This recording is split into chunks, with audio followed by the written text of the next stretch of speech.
Окей, дальше. B3 16-лық санның 10-дық 8-дік санау жүйесіндегі мәні қандай болады дейді. Давайте қарап көрейік. B3 16-лықтан егер мен 10-дық санау жүйеге ауыстыратын болсам, не істеуім қажет? Кез келген санау жүйесінен 10-дыққа аударатын болсақ, 10-дық санау жүйеге біз сол санау жүйенің дәрежелерінен, то есть индекстарынан бере бастаймыз. Демек не істейміз? 16-ның 0 дәрежесі және де 16-ның 1 дәрежесі. Және де 16-лық санау жүйесінде біз білуіміз керек, иә? А дегеніміз это 10, Б дегеніміз 11, С дегеніміз 12, Д дегеніміз 13, на всякий случай бәрін жазып кетейін. Е дегеніміз 14 және де F дегеніміз 15. Бұдан ары жоқ. Осы 15-ке дейін болды. Енді қараңыздар, біз не істеуіміз керек? На B это 11 деген сан, иә? То есть біз білуіміз керек, 11 деген санды ішімізден біліп отыруымыз керек. Енді мен не істеймін?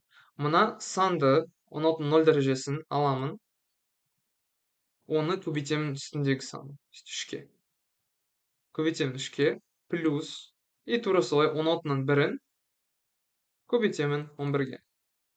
Это значит, мына жерде кез келген санның 0 дәрежесі маған 1 деген санды береді, көбейтемін 3-ке, плюс 16-ның 1-і, это 16-ның өзі, көбейтемін 11-ге.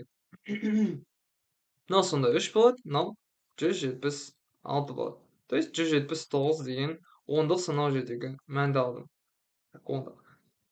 Сөйтіп мен мынаны өшіріп тастаймын, мынаны өшіріп тастаймын, мынаны өшіріп тастаймын. Өйткені 10-дық санау жүйеде тек қана 2 вариант барға келіп тұр, иә? Енді келесі, давайте маған енді 8-дікке аудару керек 16-лықты, иә? Но мен дереу, то есть 16-дан напрямую 8-дік санау жүйеге аудара алмаймын. Сол себепті мен не істеуім керек? Допустим, осы 179-ды алса, иә?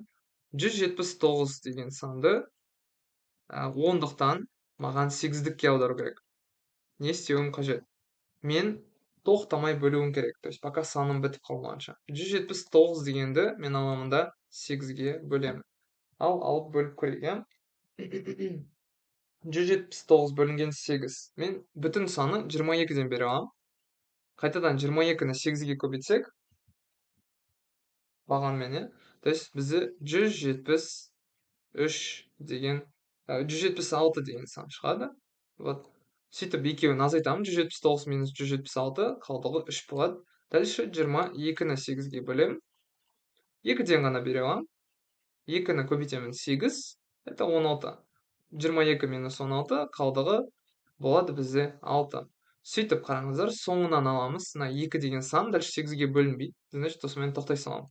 2, 6, 3 деп теріп аламын. 2, 6, 3, 8-дік санау жүйесінде.